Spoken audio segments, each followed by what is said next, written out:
2022. In today's video, we're going to be looking at my day 10 predictions. But before we do that, make sure you subscribe to the Odds Shoppers channel because we post daily predictions, previews, and no house advantage videos. Before we dive in to the predictions, I do need to tell you about an offer that BetMGM are offering. All you have to do is deposit $10, bet $10 on any World Cup pre-game money line, and you get $200 of free bets in your account. It's that simple. Basically, what this means is if someone scores a goal in the World Cup, or if someone scores a goal today, you get $200 of free bets in your account. So make sure you go hit the link in our description. It'll also be pinned to the first comment. But without further ado, let's get into the Ecuador versus Senegal game. Now, the equation in this game is that basically both of these teams are playing for that second spot. Ecuador needs to draw or win to go through, and Senegal need a win to go through to the knockout stages. Now, Ecuador started out playing Qatar in the World Cup opener, absolutely demolished them in the first half, beating them 2-0. Valencia got a brace. Then they came up against a very good Netherlands side and managed to hang on for a 1-1 draw. Now, Valencia also scored a goal in that game, making Ecuador's last 6 World Cup goals by Valencia. He is in great form and will be looking to torment the Senegalese defense. Now, Senegal weren't so fortunate against the Netherlands, going down 2-0 against them in the first match day. To be fair, Senegal actually looked really good in that game. They really surprised me, and Netherlands just managed to get 2 late goals to win that game and get a well-deserved 3 points. They then came up against Qatar, which they put away quite comfortably in a 3-1 win there. Senegal will be up for this battle, but Ecuador are the slight underdogs coming into this in my eyes,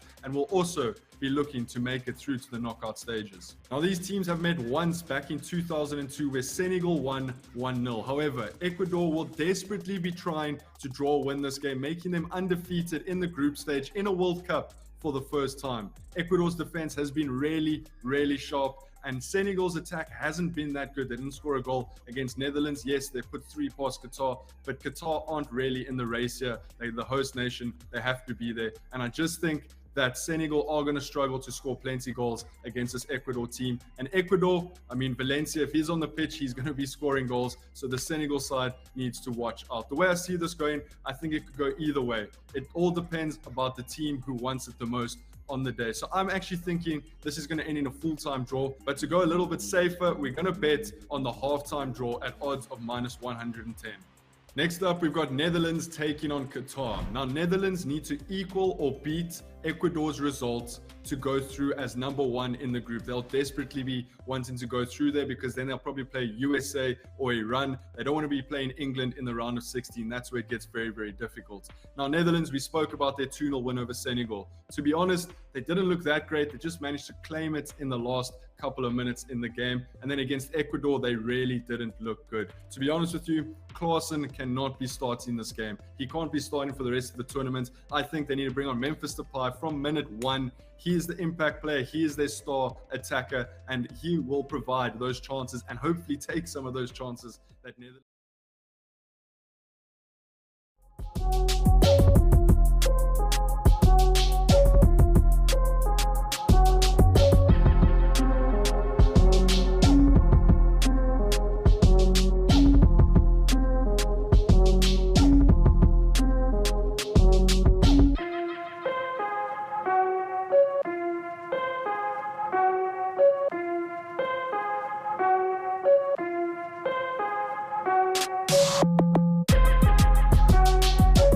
They got people, somebody won a lawsuit, but they got some people on speeding when they first created the Easy Pass. Because they were like, dude, there's no way that you can go from the south part of New Jersey to the north part of New Jersey in 62 minutes without going like 100 miles per hour. Like, it's mathematically impossible. But somebody won a law, right? They had someone in the back doing math problems on your commute to work. Right. That's great. Fantastic.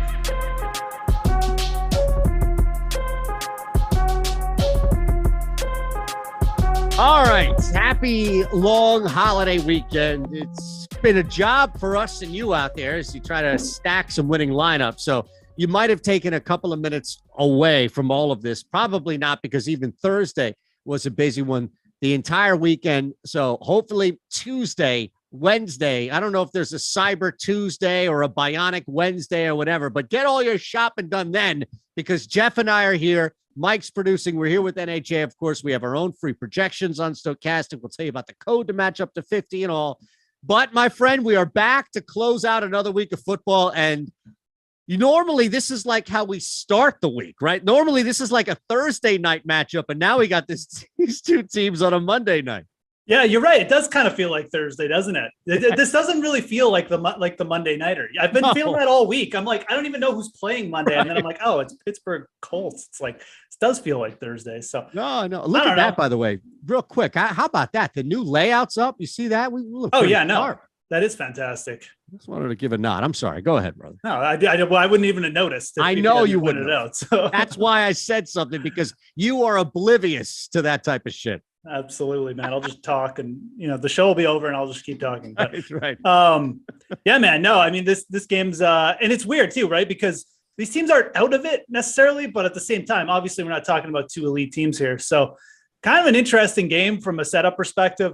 Colts all of a sudden playing a little bit better football, but we don't really know how good they actually are. If they are playing better, they should cover this game quite easily. I mean, they really should. You got a rookie QB. You got a Steelers pass defense is going to put up no resistance against Michael Pittman, Paris Campbell, Alec Pierce. But, we got the corpse of Matt Ryan playing quarterback still. So who knows what's going to happen there. The spread killer, man. I'm a little surprised. So let's just look at this real quick, because I think this is an interesting element to it, where we have two quarterbacks who are probably going to be more victim of circumstance than controllers of circumstance, right? Like, they're going to survive what's around them as opposed to maybe impacting, right? So yeah.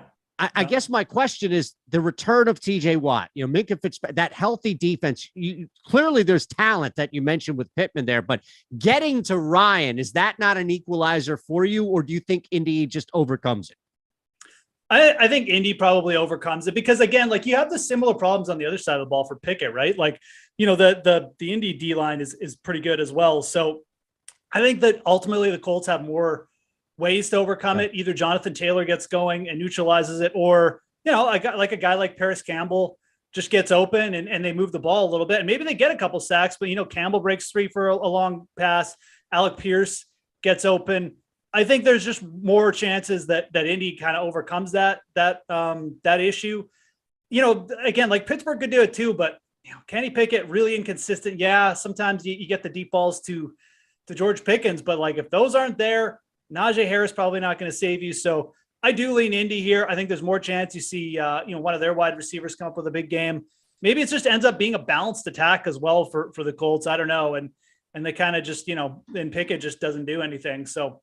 Yeah, low game total here for a reason. I think the defenses are in a spot where they could both potentially dominate, and really just we see low totals across the board.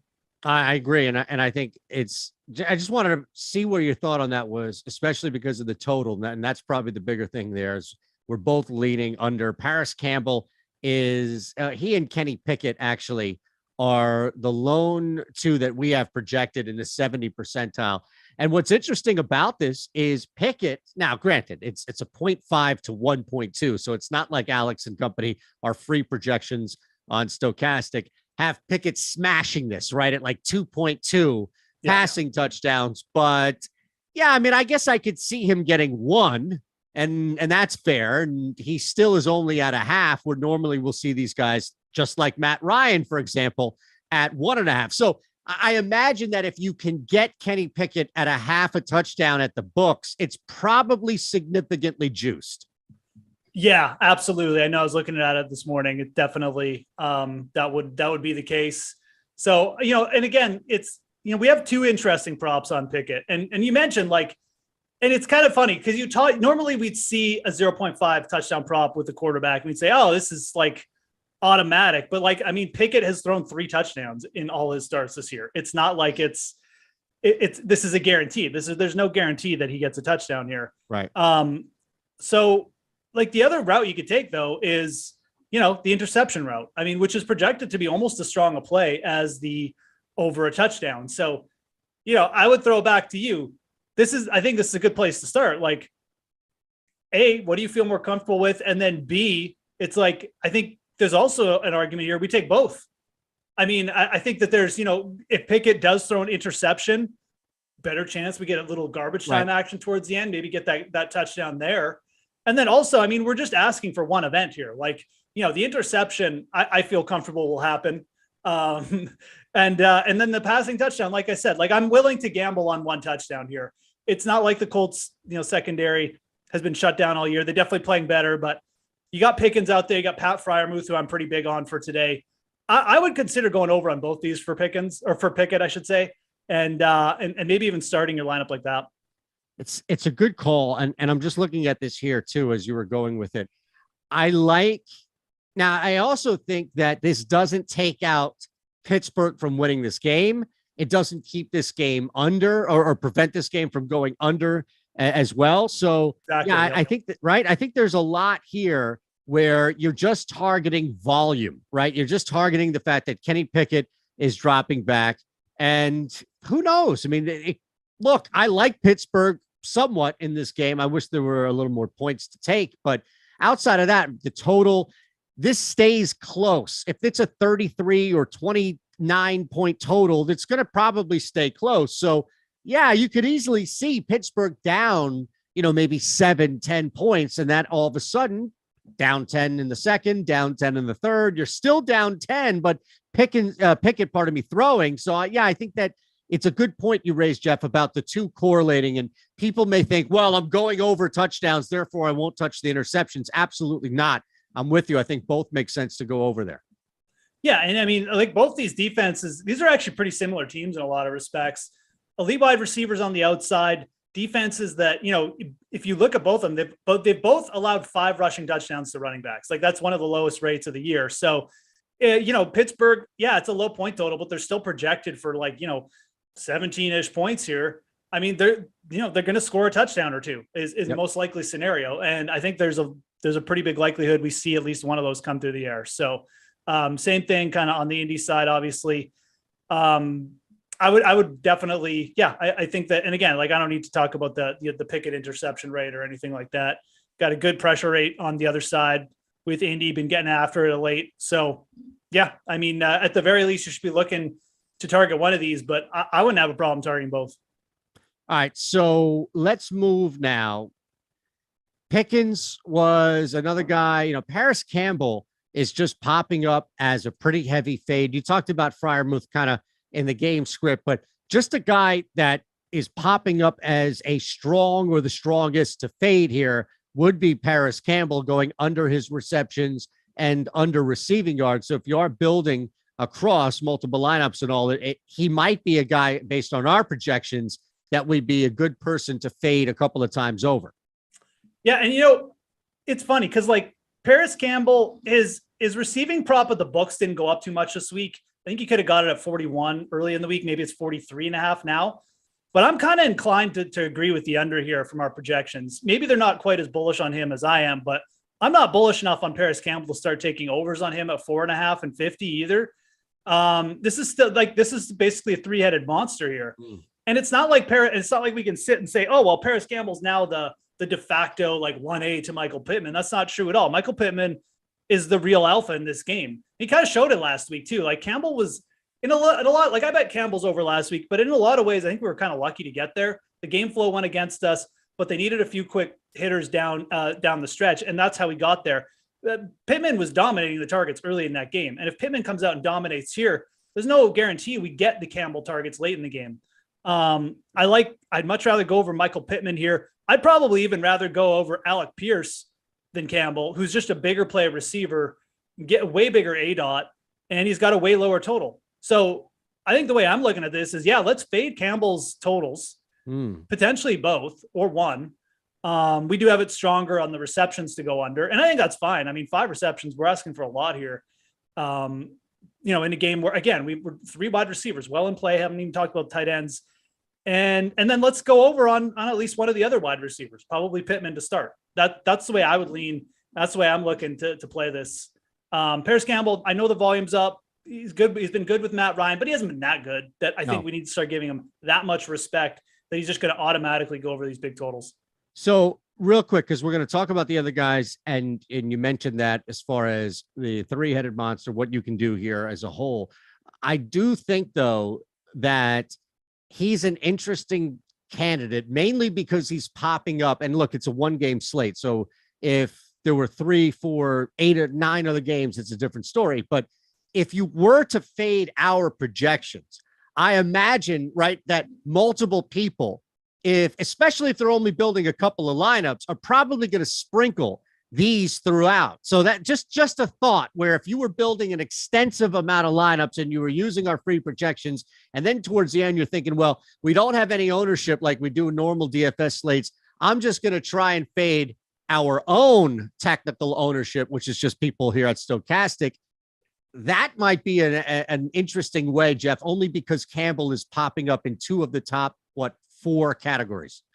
Yeah, absolutely. And I mean, I think the biggest thing with this receiver crew is, like you've got to take a stance, right? But you can also mix and match. I mean, if you're going to chase that overlay, which you should be at no house advantage, because there's overlay on these big contests. I think it's a 20K guarantee tonight on no house advantage. You should be playing, you should be sprinkling in these receivers, and you should be playing for multiple different outcomes. And one of those outcomes is definitely Paris Campbell going for like 5 and 70 or something like that. So that's an outcome that's very possible here. And you can mix that. I think that the biggest thing is here, I don't know if we want to taking double overs on Pittman and Campbell going over. That might be too thin. So probably the best is just trying to play them off one another somehow, maybe even sprinkling in a Jonathan Taylor under, which is kind of what I mentioned this morning in the video. If you're going to take an over on Pittman or Alec Pierce or even Campbell, sprinkle it in with the Jonathan Taylor under as well, get a little bit more passing upside. But yeah, I mean, you've got to the receiver, the snaps, the routes run, even the targeting between these 3, it's been pretty equal the last 3 weeks. Pittman's sure he's got to be the dominant number 1 still, but Pierce and Campbell both kind of up there, both getting targets, getting open. So everyone's playing well in this wide receiver group. All right, where else now would you like to move here? We've got a little time to flex, stretch out on this 1-game Monday night slate. So we did talk about Pickett, and you mentioned Matt Ryan, and some of these numbers, man, and I don't know how much you think, but Watt is hanging around, right? So it's hard to think that Pittsburgh won't be pressuring him as well. Let me just pull these up because they were pretty staggering when I was looking at Matt Ryan just as a whole. So this is all the last 5 years, right? Because and look, he's from this area, right? Penn Charter and all, Geoff. So I got to give the guy Mike knows, right. I got to give him a small break, just a small break, but he's a shell of a man from what he was, prior to 5 years. So if you just look over the last 5 years, he's gone 2-6 against the spread Thursday and Monday nights combined, with a TD interception ratio of 5-9. And those 8 games, you'll love this, have all gone under, right? He's the human spread killer over the last 5 years, 11-21 as a favorite, including 7-15 ATS as a home favorite. These are the games he's supposed to win that he can't cover. And he's not blowing these covers, man, by throwing for 353 and watching his defense give up 450 and 4. He's fucking up too. So maybe we can take advantage of that.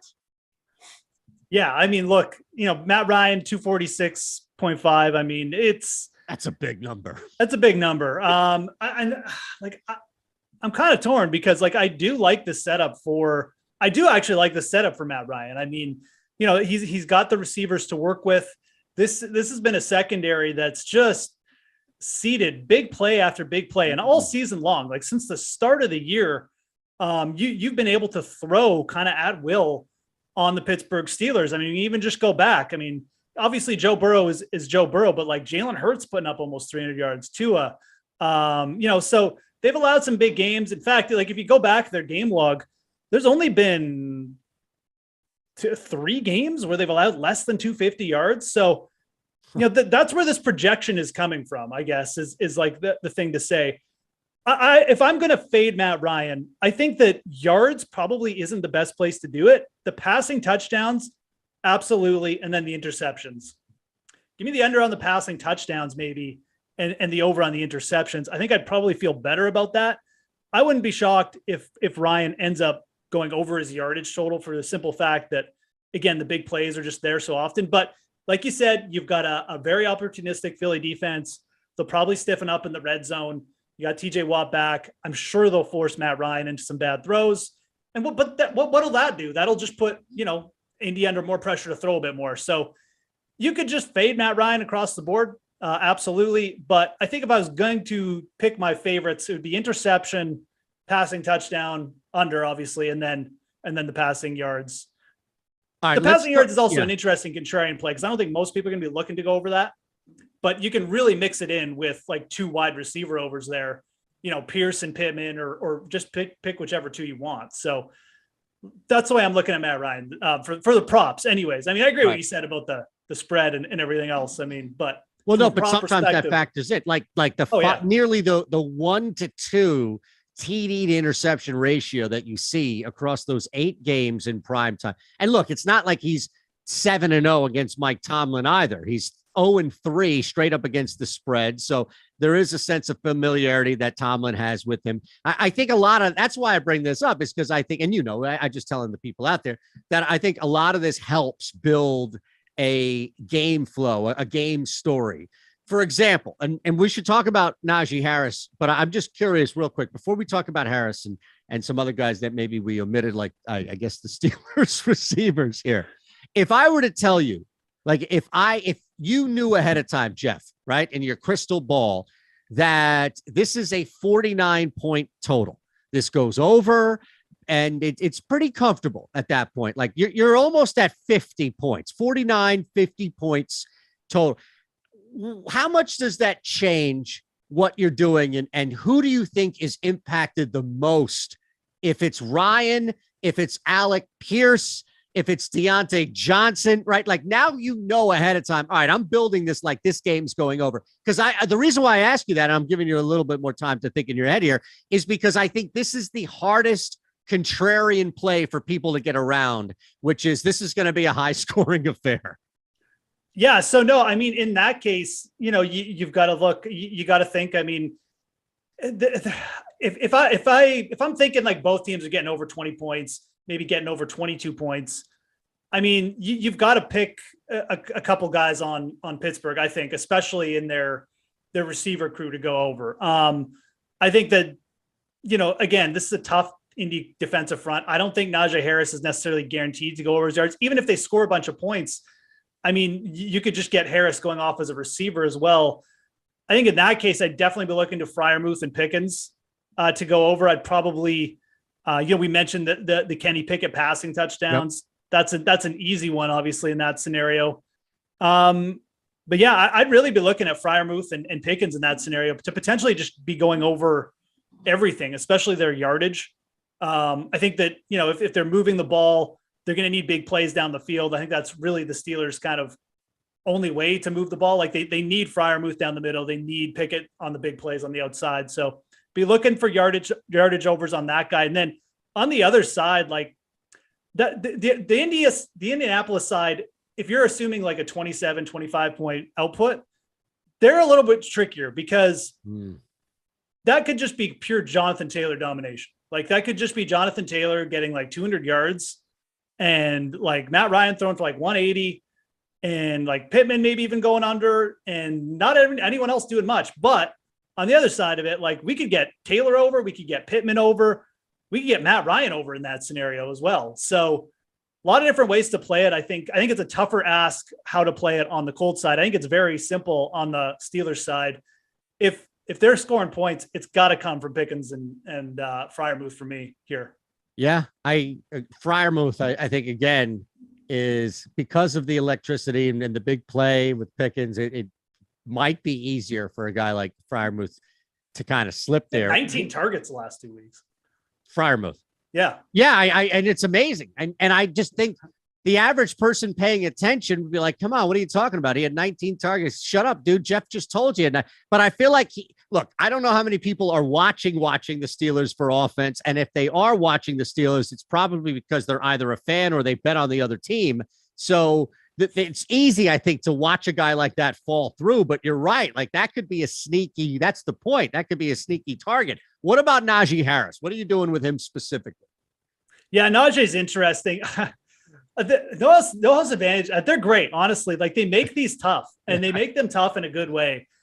I was like, I'm going up and I'm ready to look for the Najee Harris prop this morning. And I'm like, this is an easy fade. It's a tough defensive front. They just shut down one of the best rushing offenses in the league, in the Eagles, like legitimately shut that team down, forced Jalen Hurts to do some heroics at the end of that game. But like now we're getting a 60 total on Najee Harris. I'd still lean under here. I really would. I think that the Colts will do everything they can, much like last week. They're going to put the ball in the hands of that quarterback.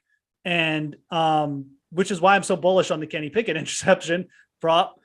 But I think this is a good contrarian. I think people are going to look at this and go, oh, well, Najee Harris averaging 20 rush attempts the last couple games. It's going to get another 20. He'll just go over on volume. Not necessarily, man. This is not an efficient offensive line at all yet. His last couple games coming against weaker teams, I think this is a good underplay. I really do. So that's kind of the way I'm looking at it. I know our projections kind of disagree, but they still don't have him projected for a massive game. Like he's still projected for well under 70 yards. So I think Harris is a good under one. And again, like I like mixing him in with overs on Freiermuth and Pickens. I think that's really good because, if Harris goes under, they're just going to be throwing the ball a little bit more anyways, a couple more deep targets, get Freiermuth and Pickens over on what are still reasonable over targets. They're juiced up a bit, but I think that'll be a nice contrarian way to attack Pittsburgh, under on Harris and then over on Pickens, or potentially even both Freiermuth and Pickens.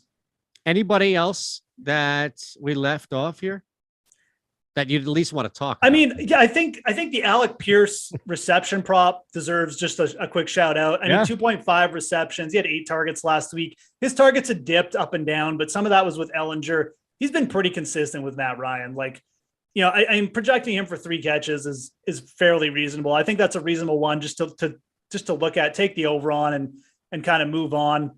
Deontay Johnson, I just don't really have a firm read on. He's kind of just doing not much in this offense right now. He's catching those short throws. We haven't projected right at 4.5. If you're going to play the over or the under either way on Deontay Johnson, it's just a low point play for me.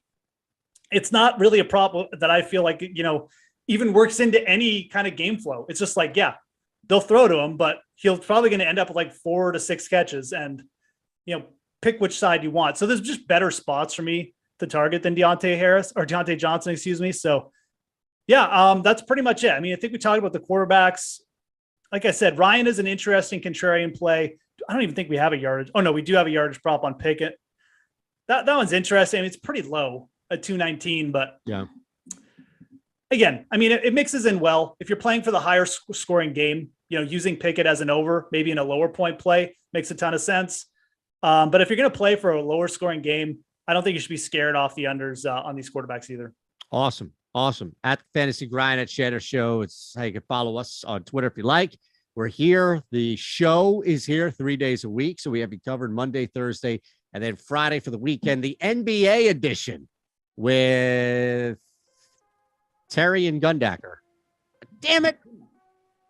See, they always flip. I think they do this to me on purpose. All right. Well, it's Terry and Emac today. I think Gunn called out on purpose just to fuck with me. All right. But we'll see. Look, don't go anywhere. Use our promo code. It's the same for the NFL as it is for the NBA. Stokastic, when you sign up at No House Advantage, will match your first deposit up to $50. And we still have to wait another week, right, for Tiger's event, man? No, it's this week. Oh, it is this week. Yeah. Shame on me. He's playing like 3 weeks in a row, though. He's playing some other events as well. Dude, I got the PS5, right? So I got the Tiger game, and it's like, the whole slogan, if it's in the game, it's in the game. Tiger's winning every event. And I'm like, can it just be a little bit realistic, please? That's all. Just a little bit. All right, we'll see you.